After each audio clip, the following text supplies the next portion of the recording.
So how abundant are you here will tell you what is coming in here. So the 8th house is called the house of transformation. Here is where it's at, because this is where we do our shadow work, and we do our shadow work usually when we merge deeper with the other, right? Our partner. We take this to the next level. Intimacy comes in here. It's about shared resources, and ooh la la, what that can bring up, right? From the past. All that money stuff that is generally a big topic in every relationship I've seen in some shape or form. Money is a topic, eventually, somehow. And this is also the area for profound psychological change within us, right? Where we then reprogram this, right? Our understanding of value, re-evaluation of your values. That comes in here.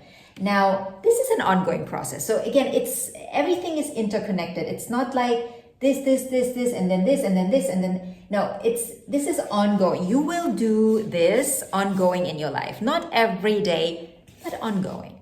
And every time you learned a little more about yourself, you shifted a little more, you then move on to this. What is this? This is the ninth house, the house of the belief system, because it reflects the house of thoughts. This is your immediate environment. This is the bigger environment. This is where we have more of a bird's eye view. But again, this is also where thoughts become beliefs. Because a thought is just a thought until you keep thinking it over and over again, and then it becomes a belief. Now, this is also the area in astrology that we look at when we look at religion. Because religion is a belief, right? You either believe in a religion or you don't.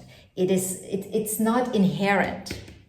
Your parents might have given it to you, so it's inherent in that way because it's inherent in your family, but it's not inherent in your soul.